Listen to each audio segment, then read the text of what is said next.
வணக்கம் பிரகாஷ். வணக்கம். Thank you for coming. நீங்கள் இங்கே வந்திருக்கீங்க லண்டனில் தமிழ் எக்கனாமிக் ஃபோரம் நீங்கள் தான் ஸ்டார்ட் பண்ணீங்க. தமிழ் எக்கனாமிக் ஃபோரத்தை பற்றி இன்ட்ரடியூஸ் பண்ணுங்க. தமிழ் எக்கனாமிக் ஃபோரம் 2021 தொடங்கினான். இப்போ தொடங்கிக்க எங்களுக்கு 2 கோல்.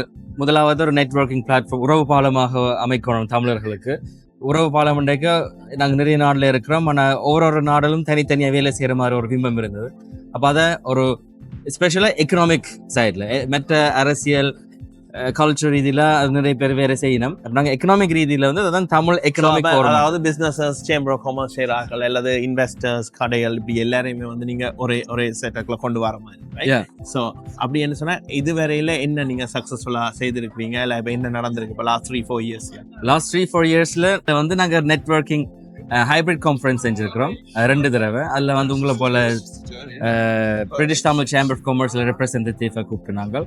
அதே போல் Canadian Tamil chamber of commerce, south African, தமிழ்நாட்டில் இந்த ரைஸ் என்ற அமைப்பின்ற பிரதிநிதிகளை கூப்பிட்டு அது ஒன்று. 2வது செமினார் வந்து எங்களுக்கு ஒரு வே ஆஃப் ஃபார்மேட், எங்களோட நாலேஜ் வந்து ட்ரான்ஸ்ஃபர் பண்ணுறதுக்கு. அதாவது நாங்கள் செய்கிற ரீசர்ச்சை பொதுமக்களுக்கும் அது இது சம்பந்தமா அறிய வேண்டிய ரிசர்ச் வந்து எவ்வளவு முக்கியம் நினைக்கிறீங்க? ஏன்னா இப்ப இன்வெஸ்ட்மெண்ட் அல்லது பிசினஸ் செய்யறாக்கள் வந்து கூட எமோஷனலா தான் பார்த்து செய்யறாங்க இல்லையா? எனக்கு அதுல விருப்பம் போய் அந்த சாமான வாங்குறது இல்லை, அந்த இண்டஸ்ட்ரியில இன்வெஸ்ட் பண்ற ரிசர்ச் எவ்வளவு இம்பார்ட்டன்ட், எங்களுடைய ஆக்களுக்குள்ள எவ்வளவுக்கு அது இன்ஸ்டால் பண்ணிடுறேன். ரிசர்ச் இன்றைக்கு 2 கேட்டகரியான இருக்கு. அகாடமிக் ரிசர்ச் இருக்கு, ப்ராக்டிக்கல் ரிசர்ச் இருக்கு. அகாடமிக் ரிசர்ச் வந்து நாங்கள் இன்வால்வ் பண்ணல. We are not academics, we are practitioners.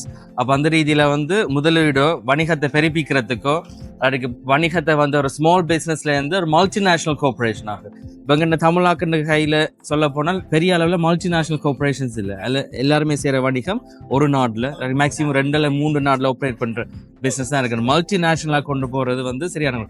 இதுக்கு தேவையான நாலேஜ் தான் Jio politics and Jio economic. Right. அப்போ அதைத்தான் நாங்கள் வந்து ப்ரொவைட் பண்ணுறோம். அப்படி அந்த ஸ்கேலுக்கு பிஸ்னஸ் கொண்டு போகிறாங்க. ரைட். இட்ஸ் வெரி இம்பார்ட்டன்ட் டாபிக்கை டச் பண்ணிருக்கீங்க. Geopolitics, geoeconomic. ஏன்னா கணவர் வந்து பாலிட்டிக்ஸ் பார்த்துட்டு தேர்தல் கடையில் காய்க்கிற மாதிரி காய்ச்சிட்டு இல்லை பார்ட்டியில் காய்ச்சிட்டு போயிடும். அது பிஸ்னஸுக்கு அவ்வளோத்துக்கு உதவுது. இப்போ 2 கேட்டகரி. இப்போ நான் சொல்லுவேன், இம்போர்ட் எக்ஸ்போர்ட் பண்ணுற ஆக்களை பற்றி. இப்போ இந்த வார் ஸ்டார்ட் பண்ணதுல இருந்து ஆயில் ப்ரைஸ் இன்க்ரீஸ் ஆகிருக்குது. அது வந்து நிறைய ஃபேக்ட்ரிஸ் நடத்துகிற ஆக்களுக்கு எனர்ஜி காஸ்ட் இன்க்ரீஸ் ஆகிருக்கு. இப்போ எங்களுக்கு பர்சனலாகவே கொஞ்சம் பேர் தெரியும் அந்த பிஸ்னஸ் செய்கிற ஆக்கள்.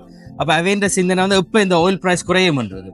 அது வந்து பிஸ்னஸ் ஒன்று இருக்குது. ஆனால் பெட்ரோல் கார் அடித்த ஒரு ஆக்களுக்கு அது சில நேரம் செய்யுது. ஆனால் அதுக்கு ஏன் இது கூடுதல் குறையுதுன்றதை பற்றி விளங்குறது சரியான கஷ்டமாக இருக்கும் தொடக்கத்தில். ஆனால் அது நடுநிலைமையை பார்த்து கொண்டு இருக்கு. இப்போ நான் பங்குச்சந்தையில் ஆப்ரேட் பண்ணுறனாலே அதை நடுநிலைமையை பார்த்து கொண்டு இருக்க அது ஒரு ஒரு கிளியராக தெரியும். அதே மாதிரி தான் கோல்டு. ஃபார் எக்ஸாம்பிள், கோல்டும் எங்க தமிழ் ஆக்கள் பார்ட் ஆஃப் டிஎன்ஏ. நாங்கள் வந்து கோல்டு வேண்டது, அது வேண்டது, சேர்க்கிறது, சேமிப்பு திட்டம். அச்சய தீதி என்ன கோல்டு வேண்டுவோம்? அச்சய தீதினா கோல்டு வேண்டோம் நாங்கள். ஆனால் இப்போ கோல்டு பிரைஸ் வந்து இப்போ 1.5 வருஷமா 30% ஏறிட்டுது. அப்ப நாங்கள் முதலே வேண்டி இருந்துட்டு இப்போ நாங்கள் நீங்க சொல்றீங்க வந்து இந்த சம்பிரதாயங்களை பார்க்கல விட்டுட்டு மார்க்கெட்டை பார்த்து பொலிட்டிக்ஸை பார்த்து கோல்டை வேண்டு சொல்லி. அப்படிதான் நான் சொல்றேன். குட். ஸோ இது நல்ல விஷயம். இப்போ நீங்க லண்டனுக்கு வந்த நோக்கம் என்ன செய்ய போறீங்க? என்ன next project? Okay, next project வந்து இங்க நாங்கள் செமினார் சுவிட்சர்லாண்டில் செஞ்சது போல லண்டன்ல ஒன்று செய்யறதுக்கு. அது ஒரு 40 people 50 peopleோட உள்வாங்கி பிசினஸ் கம்யூனிட்டி, சொசைட்டியில் இருக்கிற லீடர்ஷிப், வேற பொலிட்டிக்கல் ஆக்டர்ஸ், இந்த 3 பேரையும் வந்து ஒன்றிணைக்கிற மாதிரி. பட் ஒரு டயலாக். Dialogue one thing. ஆனால் மற்றது வந்து எங்களுடைய நாலேஜை வந்து நாங்கள் ஷேர் பண்ணுறது, கனெக்ஷன் ஷேர் பண்ணுறதுக்கும் நாலேஜை ஷேர் பண்ணுறதுக்கும். ஏனென்றால் இப்போ நாங்கள் சிந்தனைக்குலாம் திங்க் டேங்க்னு சொல்லிக்கொண்டு சுவிட்சர்லாண்டில் இருக்கிறது மட்டும் பிரயோசனம் இல்லை. அப்போ அதை வந்து குளோபலாக நாங்கள் எவ்வளோத்துக்கு ஸ்ப்ரெட் பண்ணுறோமோ அவ்வளோத்துக்கு தான் அது பொது ஜனங்களுக்கும் மக்களுக்கும் பிரயோசனமாகும். அப்போ அதுதான் எங்களுடைய டார்கெட். நன்றி பிரகாஷ். நன்றி ராஜ்குமார்.